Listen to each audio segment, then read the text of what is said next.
Alrighty. Hi guys. Welcome back to the channel. Yes, I still have a YouTube channel. I think at some point I forgot that I did. Well, I know it's been a minute.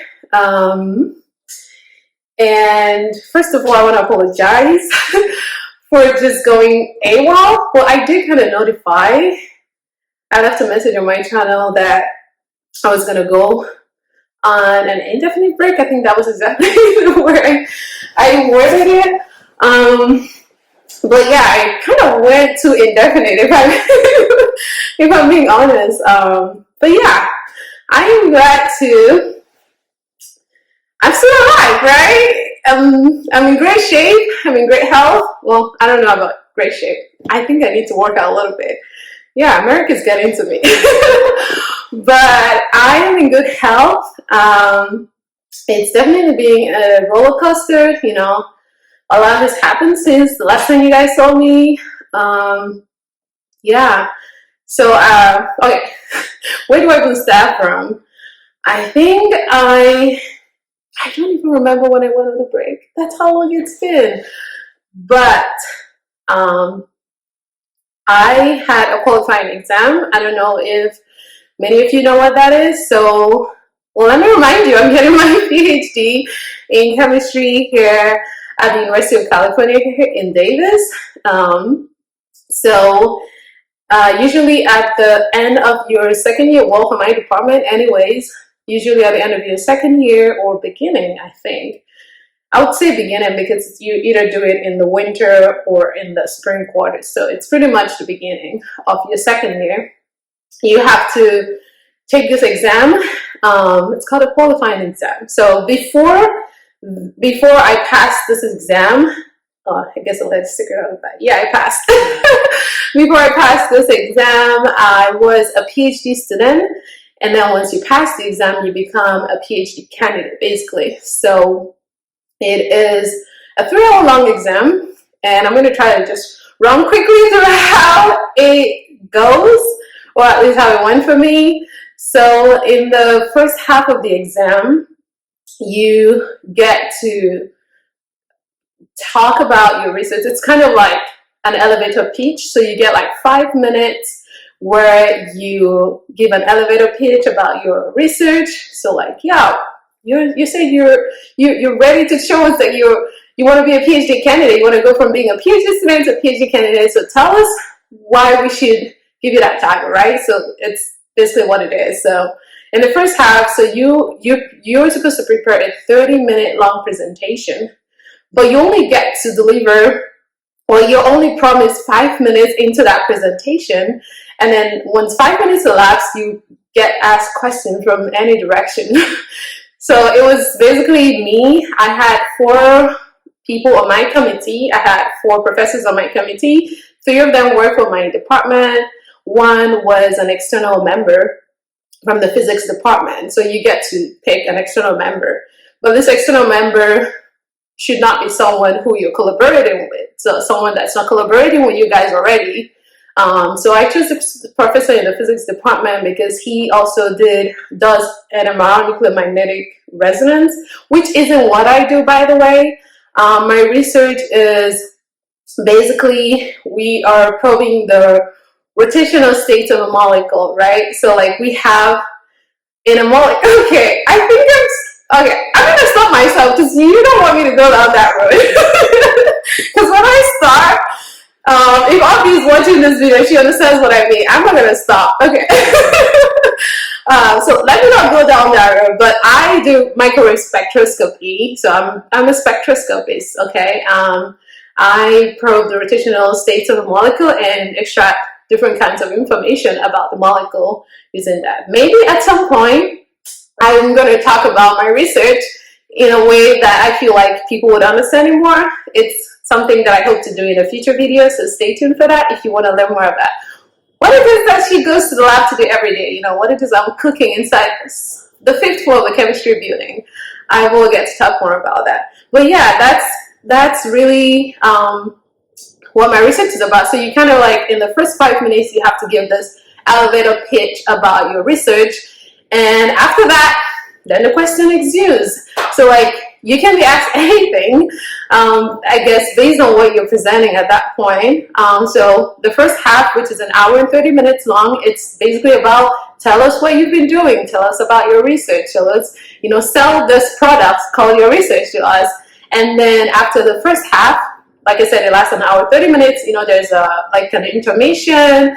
So you get like 10 or 15-minute break because people need to drink water and refresh. And then, so depending on how good your first half went, so if they were really, really impressed by you and they felt like you really, you hit the nail on the head in the first half, then your second half would honestly, most of the time, not last for an hour and 30 minutes. So for me, in the first half of my exam, I sort of, I wasn't able to get through all my slides because I spent a lot of time after my first 5 minutes. One of the professors on my committee was so interested in because when I joined my lab, we had an old setup that we used we had an old spectrometer that wasn't the best, because along the line our pulse valve broke. And yeah, if you watch the future video, you will get to understand what this parts are and what they're doing. So stay tuned for that, like I said. So I spent a lot of time when I joined my lab to upgrade our spectrometer. So, I had to go to the machine shop. I did some machining. It's fun. I love what I do. It's so fun. So yes, I spoke a lot about that. And I think one of the first was really interested. So in my first half, we spent a lot of time talking about, the instrumentation aspect of my research. So yeah, we ended up spilling a little bit into the second half because before they realized, oh, we're going for another 30 minutes. And then we took the break. And so in the second half, they were like, you know what? We just want to keep hearing about your research, right? So, because in the second half, you're supposed to get asked general knowledge questions in chemistry from any part of, area of chemistry that if you like, you should be pretty conversant about. But in my second half, it was kind of a smart ride, I just kept on talking about my research, and trust me, I love talking about my research. So it was really cool. It was fun. But honestly, if I'm being honest, up until that morning of my exam, I was so scared. Because, we hear all the stories about qualifying exams. I don't know if anybody has heard that, but especially in my school, here at UC Davis, the chemistry department, the old students, I don't blame them, but I feel like there's a lot of fear attached to this exam that's I went through, it was an emotional roller coaster period for me. I went through oh, I'm confident in myself. And then I'm like, oh my God. I felt like the imposter syndrome kind of oof, it went over the roof for me at that point. And I don't know, I didn't know if I was good enough.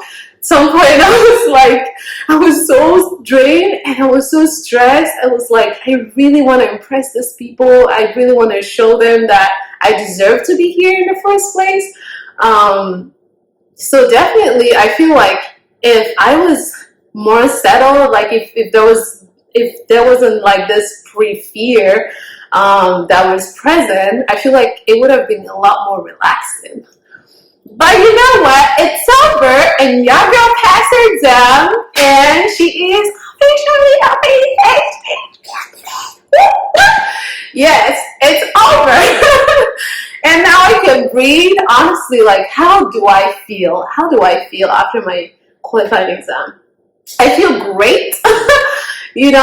Waking up, and I don't know, generally, I don't like exams. And as much as I go into them and do well, I still do not like them. But I understand that it is definitely something that needs to be done. I feel for me, my qualifying exam, I would say was very, very useful.